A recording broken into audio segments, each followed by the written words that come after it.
अभिलाषा Hindi academy में आप सभी का एक बार फिर से अभिवादन। हम देख रहे थे असिस्टेंट प्रोफेसर के सिलेबस में लगा हुआ नाटक लक्ष्मी नारायण मिश्र का सिंदूर की होली। इसके 2 अंक हो चुके थे, ये तीसरा और अंतिम अंक है।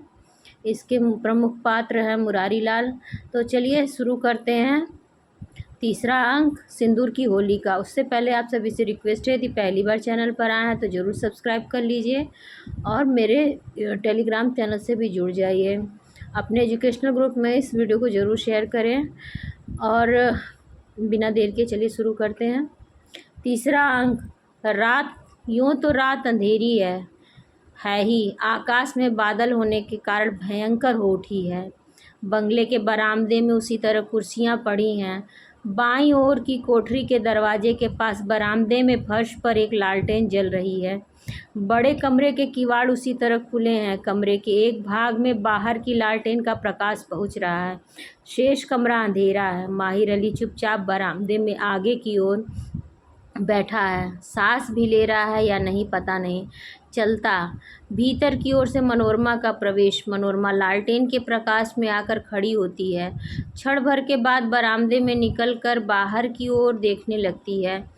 मनोरमा, उफ कितना अंधेरा है। आज की रात तो जैसे माहिर अरे सो गए क्या? माहिर अली, नहीं सो नहीं रहा हूँ। मनोरमा, क्या कर रहे हो? इस तरह बुलाने पर भी नहीं बोलते। माहिर अली, आज की रात प्रलय है, किसी को बोलना नहीं चाहिए। यहीं बैठे बैठे झपकी आ गई। बड़ा डरावना सपना देखा है। अभी अभी 2 काले आदमी जोर से सांस लेकर शैतान की तरह खौफनाक खंभे की ओर हाथ उठाकर, इससे भी ऊंचे थे, हाँ इससे भी ऊंचे, काले लंबे लंबे दांत ओठ के बाहर हो गए थे, बड़े बड़े बाल। डर कर चारों ओर देखता, हाथ उठाकर ऊपर से नीचे को धीरे धीरे खींचता। यही मेरे सामने उतर पड़े। मेरा हाथ पकड़कर दायां हाथ आगे की ओर बढ़ा देता। खींचने लगे। मैं घबरा कर जाग पड़ा। मालूम हो रहा जैसे इधर चारों ओर भूत घूम रहे हैं। मनोरमा, हूँ। माहिर अली, शायद उसे ले जाने के लिए दूत आ गए हैं, चला ही भी गया होगा। मनोरमा, क्या कह रहे हो? माहिर अली, उसकी बोली बंद हो गई। उस घर का चिराग आज बुझ रहा है। आज ही तक उसका दुनिया का नाता था। मनोरमा एकाएक नीचे उतरकर बाहर की ओर निकल जाती है। हाँ हाँ, क्या कर रही है? उधर नहीं, उधर नहीं, इधर, इस अंधेरी में। डर जाएगी, डर जाएंगी। कहाँ मानिए, डर जाएंगी। आप लोग तो कुछ मानती ही नहीं। उसे ले जाने के लिए दूत इधर से ही गए हैं। इधर से ही लौटते वक्त भटके में पड़ जाना बुरा होता है ऐसे मौके पर। मनोरमा, मेरे लिए कौन रोने वाला है? माहिर अली उठकर उसकी ओर बढ़ते हुए, कहाँ गई, किधर गई? आइए, बोलती क्यों नहीं? मनोरमा, कहो ना, यहीं हूँ। माहिर अली, आप डरती नहीं हैं? मनोरमा, नहीं, किस लिए डरूं? भला मुझे ज़िंदगी लेकर क्या करना है? माहिर अली, वह देखिए आसमान की ओर, लू फूटा है। ओह कितना बड़ा, सारा आसमान उजेला हो गया। मालूम हो रहा मर गया। लौट चलिए। आह आह। मनोरमा, क्यों शोर कर रहे हो जी? माहिर अली, उन सब के लौटते वक्त आप रास्ते में पड़ जाएंगी। मनोरमा, अच्छा, तो अगर मेरी उन सब से भेंट हो जाएगी तो मैं उससे जाने न दूंगी, पकड़ कर रख लूँगी। माहिर अली, किसे? मनोरमा, उसी लड़के को, रजनीकांत को। माहिर अली, उसको? किस तरह? मर जाने वाले को कभी किसी ने पकड़ रखा है? मनोरमा, देखो तंग ना करो, जाओ, मुझे यहीं खुले आकाश के नीचे रहने दो, मुझे कुछ नहीं होगा, तुम ना डरो। माहिर अली, अच्छा आप यहीं रहिए, तो मैं जाकर आगे न बढ़िएगा। आगे बढ़ने में माहिर अली लौटकर बरामदे में खंबे के पास बैठता है। बाहर की ओर से मनोज शंकर और चंद्रकला का प्रवेश। चंद्रकला आगे बढ़कर कुर्सी पर बैठ जाती है। मनोज शंकर खड़ा होकर माहिर अली की ओर देखने लगता है। आगे बढ़कर लालटेन उठाता है और उसे माहिर अली के मुंह के सामने कर देता है। मनोज शंकर, अरे तुम रो क्यों रहे हो? माहिर अली घुटनों में अपना मुंह छिपा लेता है। रोशनी, नहीं नहीं।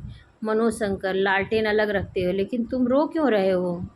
माहिर अली, दुनिया किस्मत को रोती है, मैं भी रो रहा हूँ। चंद्रकला, सीधे क्यों नहीं कहते, क्या बात है? माहिर अली चंद्रकला की ओर देखते हुए, इधर राय साहब, भगवंत सिंह ने 40,000 दिया है साहब। उधर अस्पताल से खबर आई है कि उसकी हालत ख़राब हो गई है। मौत के वक्त का बयान लेने फ़ौरन आइए।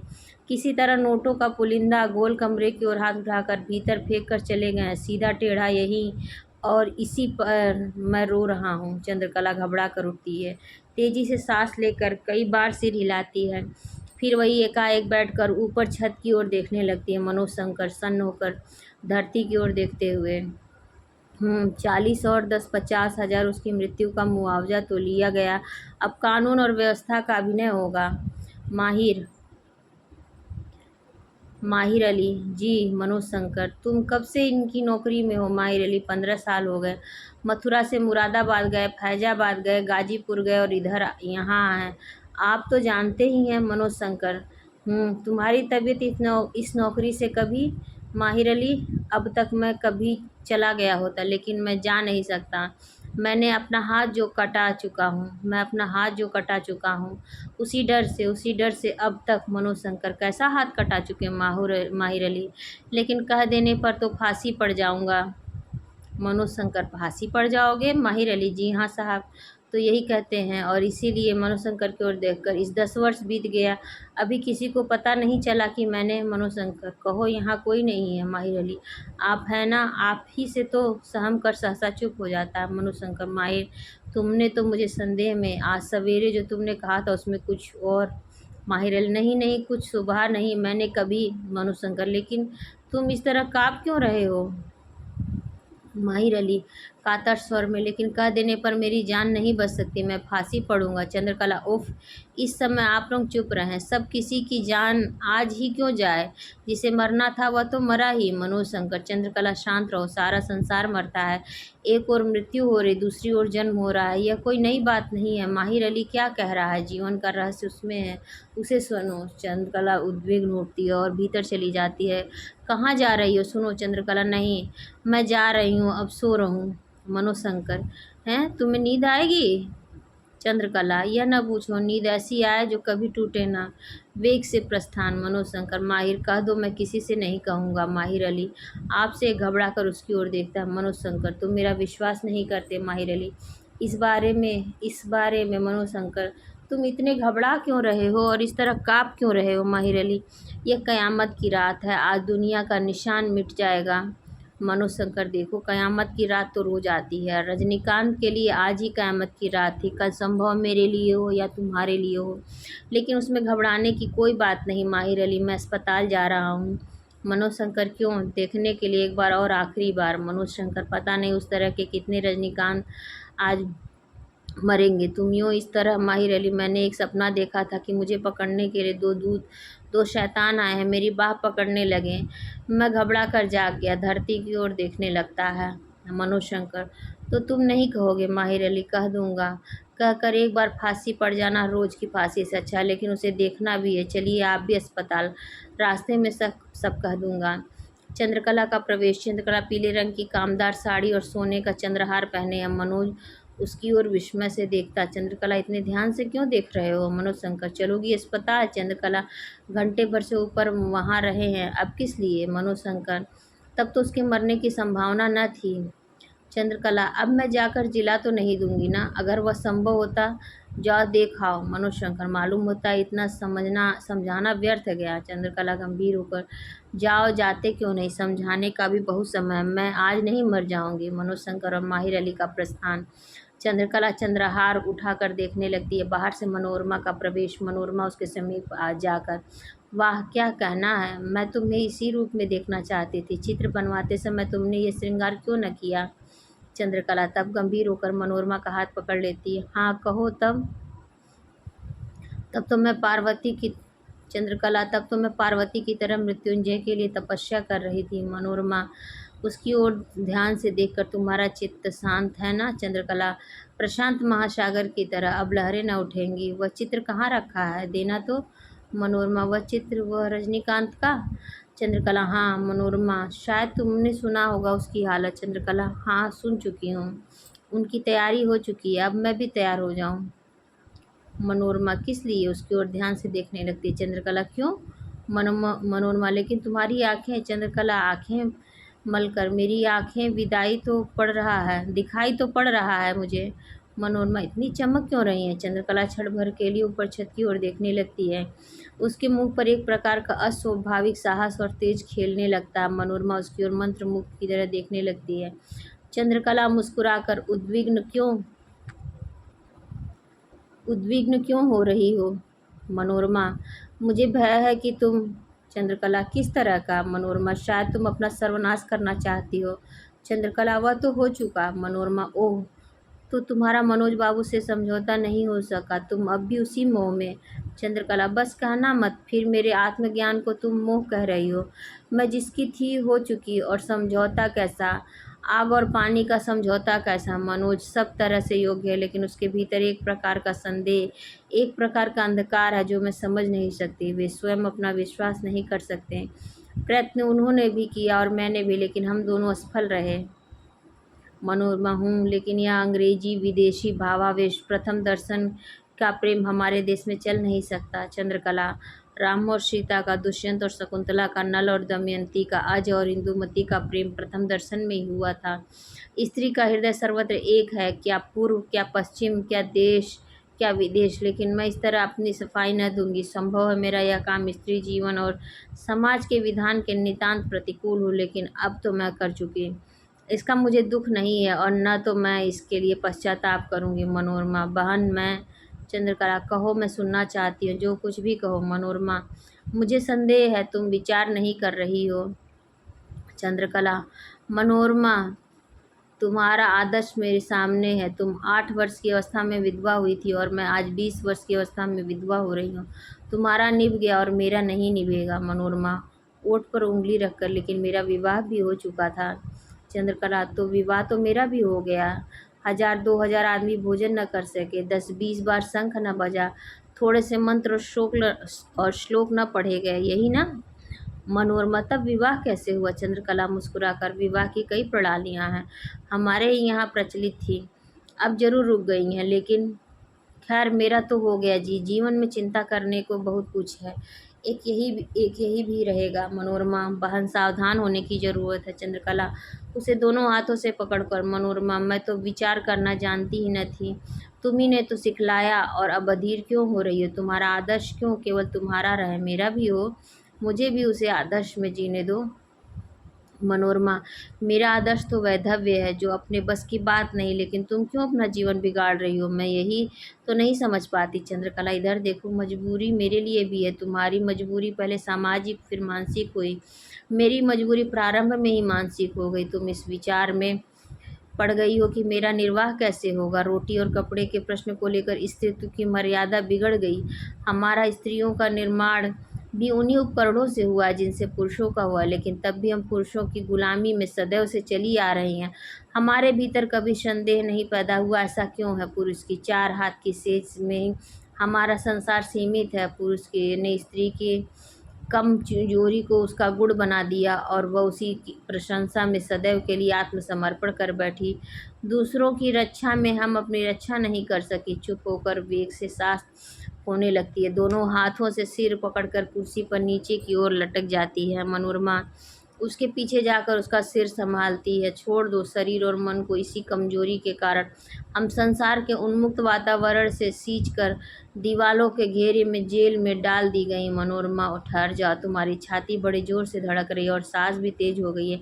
नहीं नहीं, अभी नहीं, ठहरो। चंद्रकला एकाएक कुर्सी से उठकर, इस दुर्बलता को आज निकालना होगा। मेरे हृदय में वह हंसी गड़ गई है, मुझे रोना नहीं। अंगड़ाई लेकर बरामदे के नीचे उतर आती है। मनोरमा आगे बढ़ती हुई, कहाँ जा रही हो इस अंधेरे में? चंद्रकला, सूर्य को बुलाने, दीपक से तो यह अंधेरा नहीं मिटेगा। चलोगी तुम भी? चलो न चले? मनोरमा, अरे तुम्हें उन्माद हो रहा है। चंद्रकला, छी, उन्माद क्यों होगा? मेरे भीतर आज चिरंतन नारीत्व का उदय हुआ है, मेरी चेतना आज मेरे चारों ओर फैल रही है, और तुम कहती हो मुझे उन्माद हो रहा है? मैं आज अपने पैरों पर खड़ी हो रही हूँ, मुझे किसी दूसरे पुरुष की सहायता की जरूरत नहीं है। रोटी और वस्त्र, मेरी शिक्षा इतनी हो चुकी है कि मैं अपना प्रबंध कर लूँगी, कोई चिंता नहीं है, मेरा वैधव्य अमर रहे।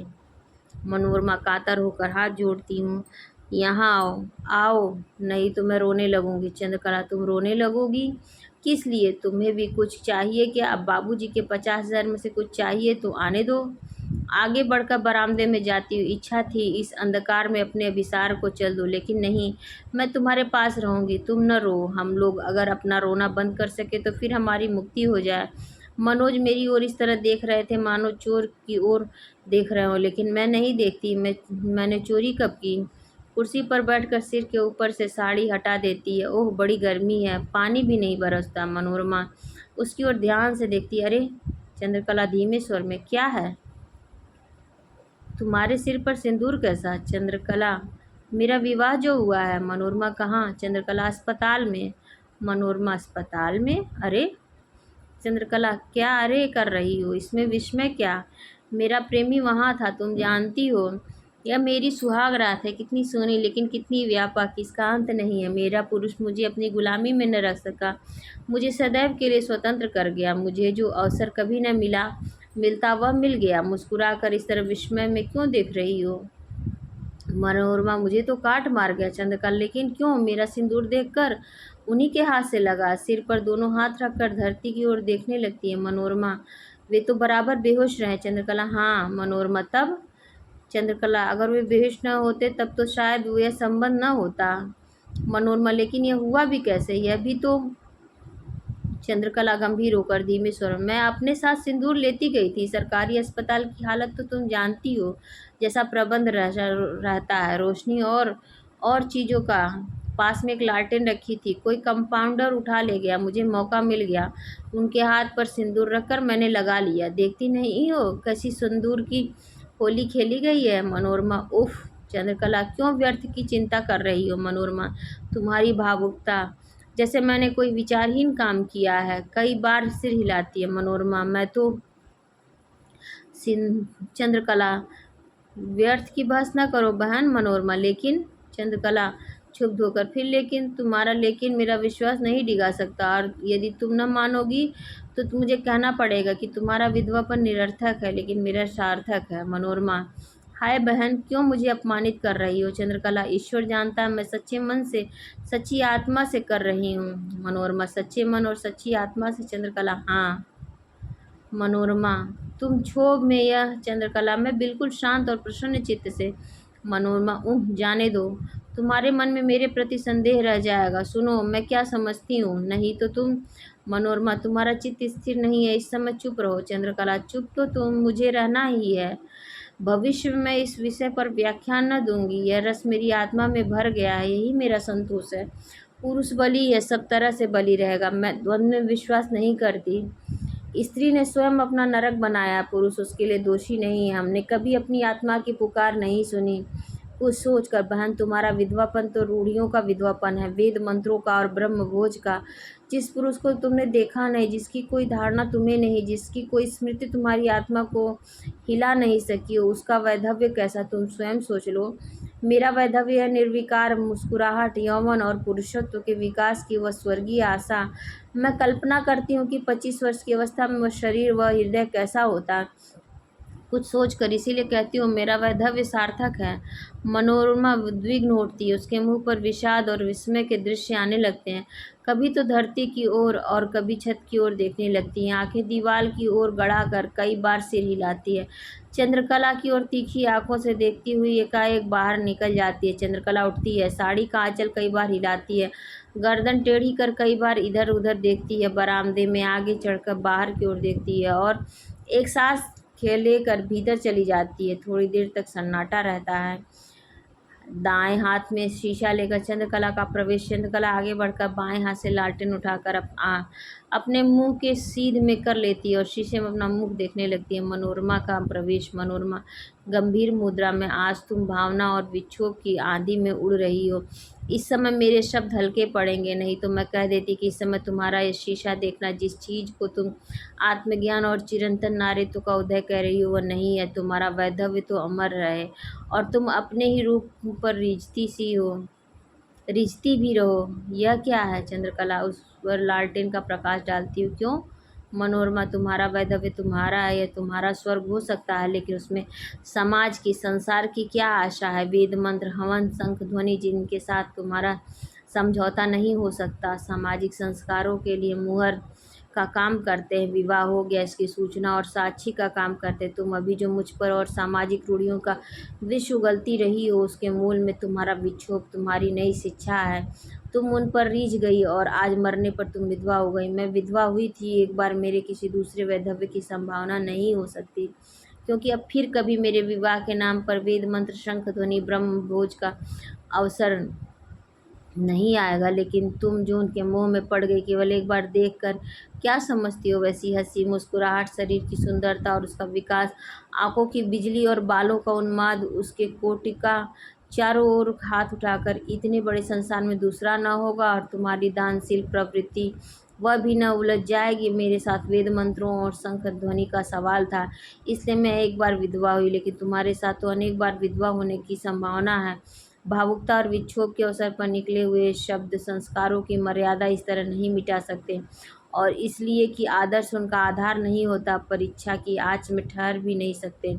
अभी तक कुशल है।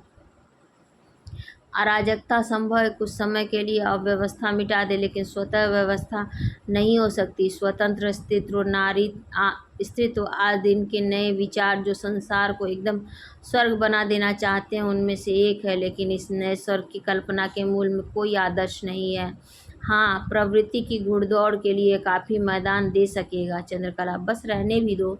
मनोरमा, क्यों, सुन लो, तबीयत नहीं चाहती? चंद्रकला उसकी ओर देखती हुई, यह न समझना कि मैं केवल शीशे में अपना सिंदूर और सौंदर्य देख रही हूँ। मनोरमा, अच्छा। चंद्रकला, मेरा व्यक्तित्व, मेरी अपनी इच्छा और प्रवृत्ति। क्या मतलब? चंद्रकला, शास्त्र और संस्कार मेरा मत है, मेरी आत्मा को जो स्वीकार हो, बस, और कुछ नहीं। मनोरमा, हूँ, लेकिन आत्मा, आत्मा कुछ सोचकर, हाँ जी, आत्मा व्यर्थ, अंग्रेजी व्यर्थ में न संस्कृत।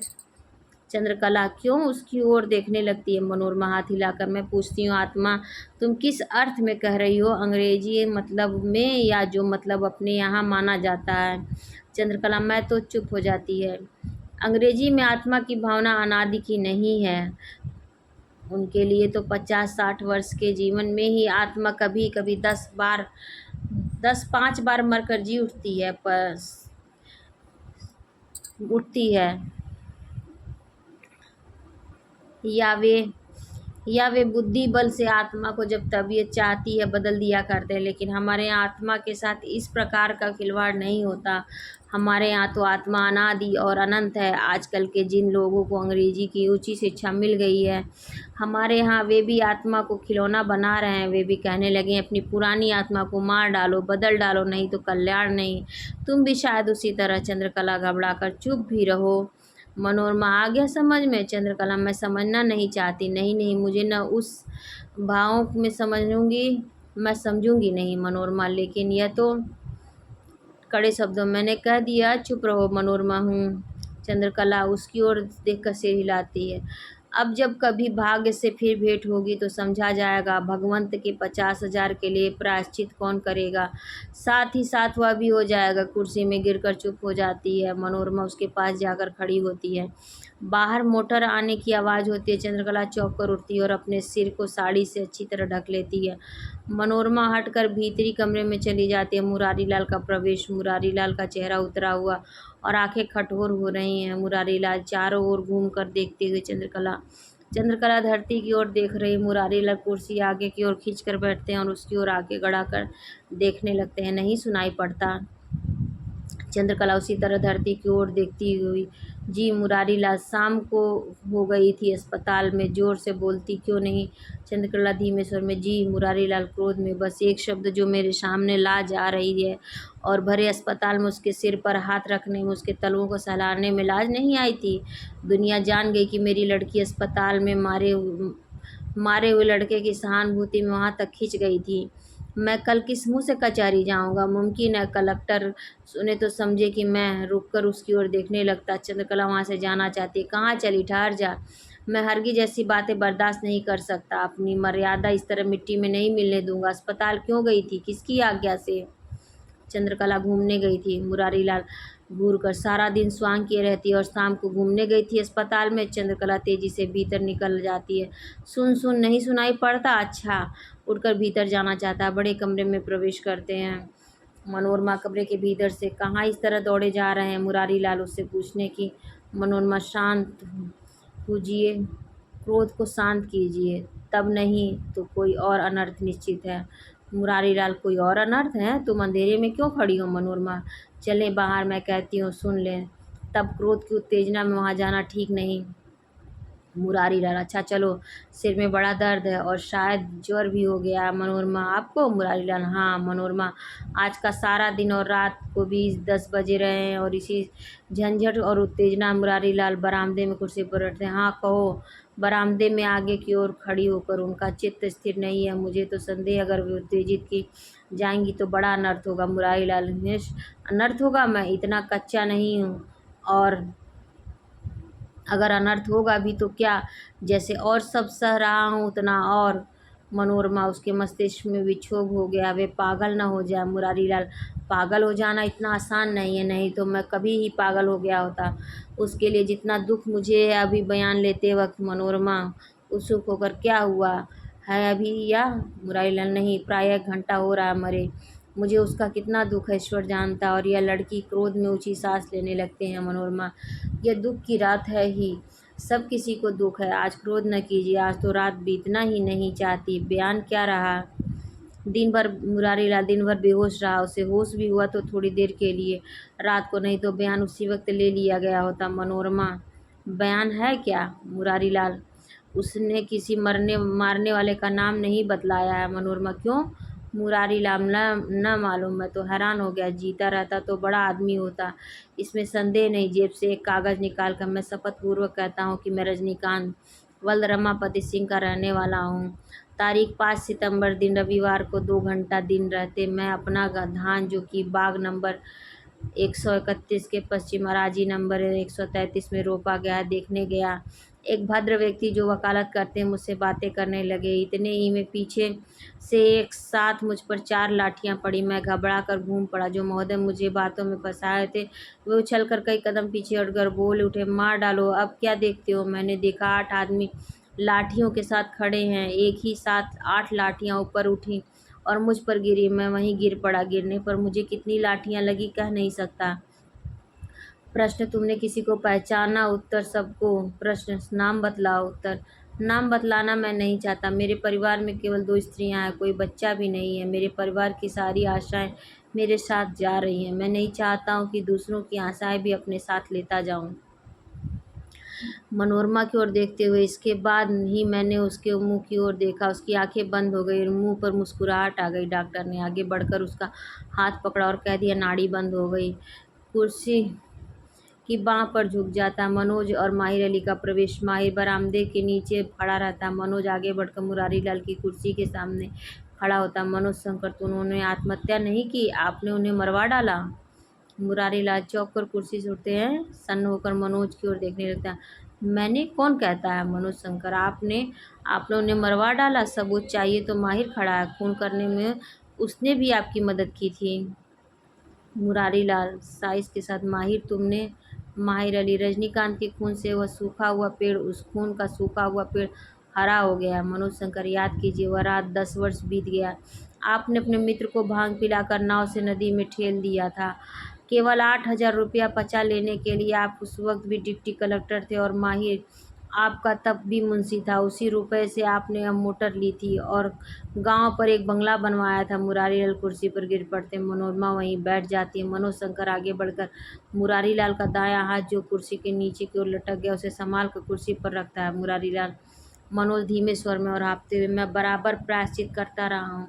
मैंने अपनी सारी चिंताओं का, तुम जानते हो मेरा व्यवहार जैसा तुम्हारे साथ। मेरी इच्छा थी कि चंद्रकला से तुम्हारी मैं सब ओर से अभागा था। मनोज शंकर, आपने स्वीकार कर लिया, मेरी आत्मा का बोझ उतर गया। अब मैं आत्मघाती पिता का पुत्र नहीं हूँ। उत्साह से, ओह, मैं क्या था? इसी चिंता में मेरा स्वास्थ्य बिगड़ गया, मानसिक बीमारी हो गई। बराबर रात को मैं उन्हें स्वप्न में देखता था और सारा दिन उसी स्वप्न की भावना में पड़ा रहता था। पढ़ाई में भी कभी मेरी तबीयत नहीं लगी। किसी तरह विषय तैयार कर परीक्षा पास करता गया। यही बात अगर पहले मालूम होती तो आज से 5-7 वर्ष पहले तो मेरा जीवन इतना नीरस न होता। मुरारी लाल, मनोज, मैं अपना सब कुछ तुम्हें दे रहा हूँ, मुझे क्षमा कर दो। एक लड़की थी, वह भी नहीं समझ सकी। मनोज शंकर प्रसन्न होकर, नहीं नहीं, अब मुझे प्रसन्न चित्त और निरोग आत्मा के साथ संसार में जाने दीजिए।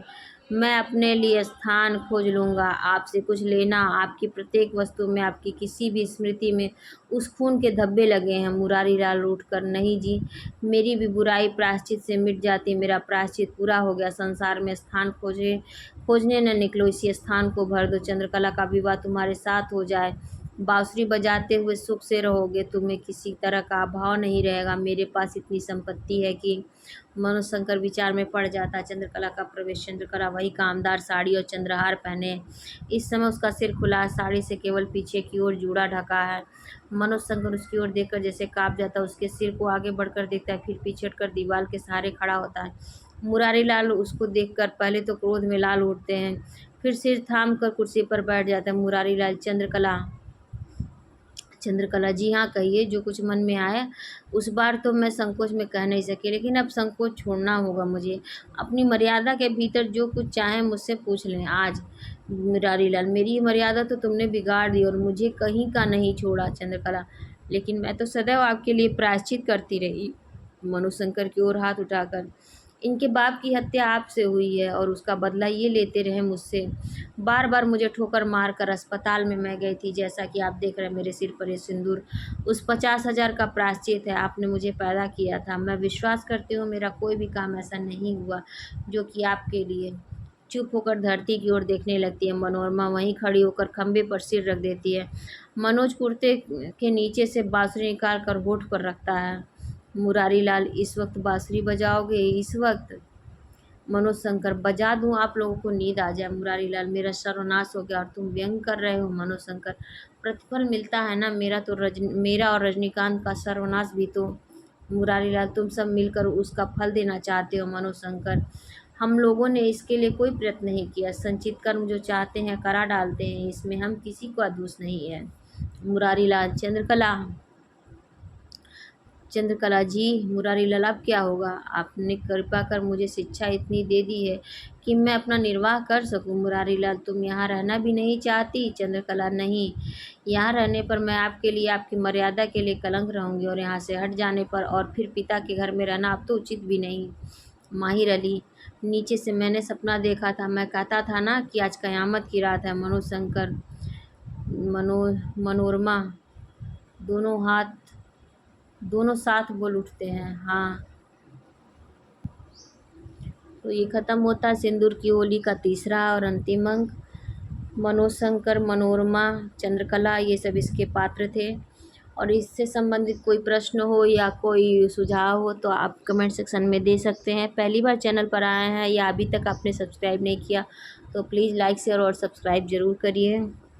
साथ में बेल आइकन को भी दबाइए ताकि आपको सभी वीडियोस की नोटिफिकेशन मिलती रहे। और अपने एजुकेशनल ग्रुप में इसे ज़रूर शेयर करें। असिस्टेंट प्रोफेसर और यूजीसी नेट में लगे हुए सभी नाटक, सभी कहानियाँ और सभी निबंधों की प्लेलिस्ट मेरे चैनल पर बनी हुई है। इस समय प्रीवियस ईयर्स पेपर के चल रहे हैं रिवीजन।